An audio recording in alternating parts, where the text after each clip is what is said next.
We bought it because we loved it. It's their home away from home. We have the bunks back here. There's 3 bunks. Donna and Joe Sunderman are experienced campers. Yeah, yeah. This is number 7. 7? Yeah. They say something is not right with their 2015 Crossroads Zinger. We love the model. It's just a little hard to stay in.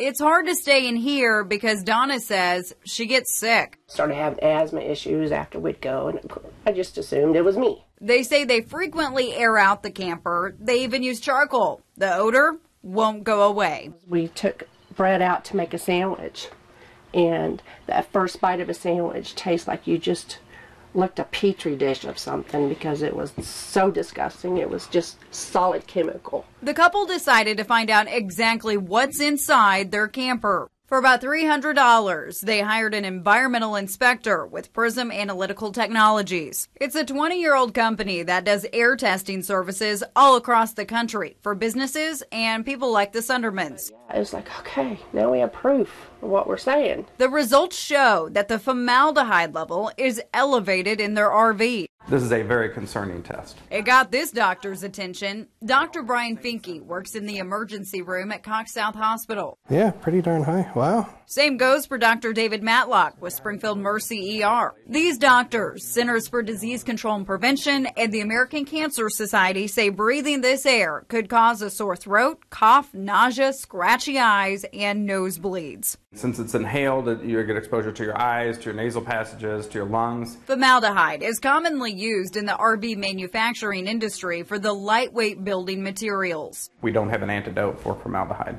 Test results also show the indoor air quality is severe. So if you're in an enclosed space or a smaller environment, air quality is extremely important. This means we shouldn't be in here right now, probably, for any extended period of time at all. The manufacturer, for sure, they should stand behind this, because they built it. On Your Side reached out to the RV manufacturer. The general manager of retail operations for Keystone Dutchman and Crossroads Manufacturing would not answer any questions and referred us to the owner's manual. It has an entire section on formaldehyde with information on how to get rid of it. And in a box at the bottom, it reads, the RV contains composite wood products that comply with the California Air Resource Board, also known as CARB. That means individual products like the wood in this cabinet are manufactured up to code. But here's the thing. On Your Side researched this for months. There are no overall emission standards for RVs, meaning the air you breathe in here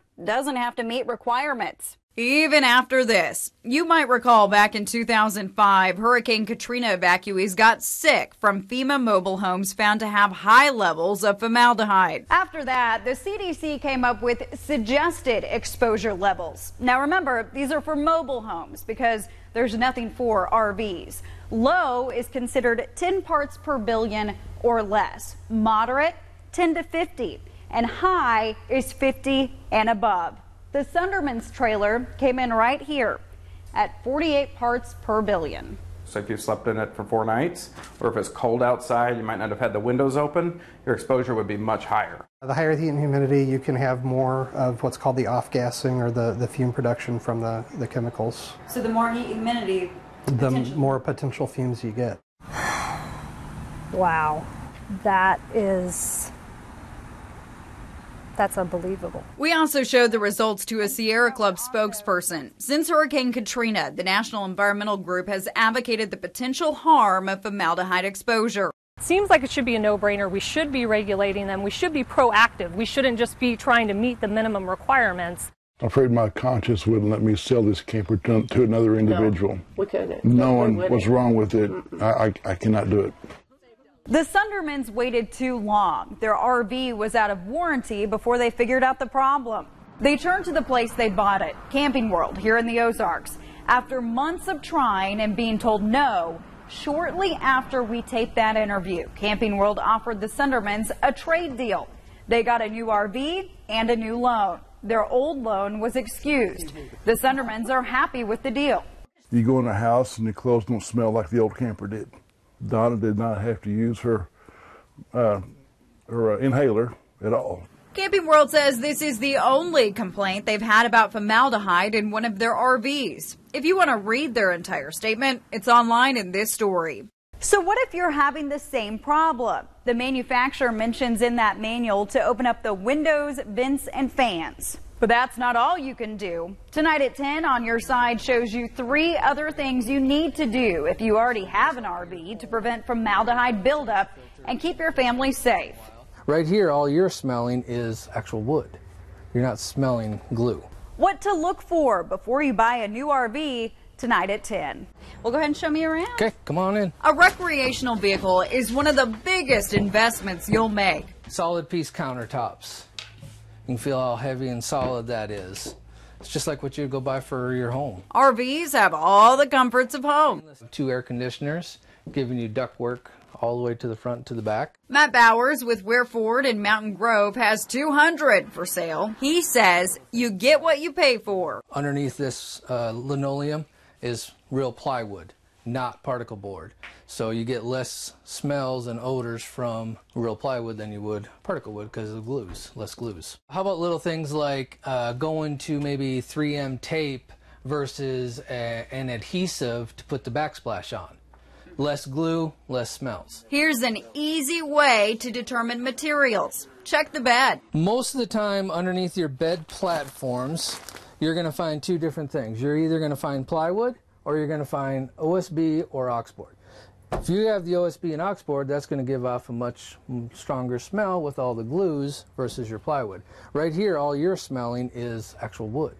You're not smelling glue. Yep. Okay?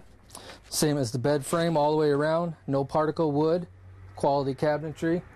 It's going to last. RV owners need to do their part. Change filters regularly. Buy a Max air cover. And everyone should have that? Yeah, that's a great feature, especially if you're storing a unit. Before a trip, air it out. Open all windows for several hours. If you're tackling a smell problem, do what's called a cook. Turn the furnace up for 24 hours.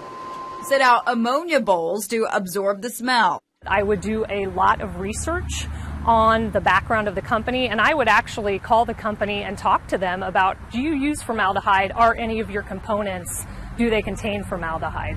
Jennifer Connor represents the Sierra Club, a nationwide environmental group. Those people 50 and above, they may spend weeks at a time, or they may even live in their RV. I would test it for formaldehyde, and I'd make that probably part of my contract before I'd purchase it. Dr. Brian Finke helps run the emergency room at Cox South Hospital. We know formaldehyde's a dangerous chemical.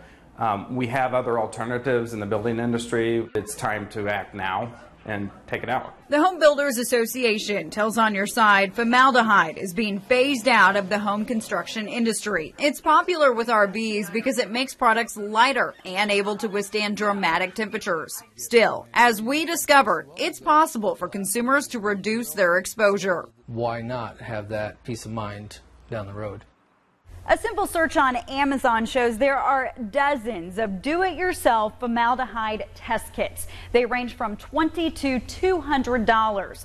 However, experts tell On Your Side you might want to just hire a pro, because if there's an issue, it's better to have a lab's research than your own. For On Your Side, I'm Ashley Reynolds.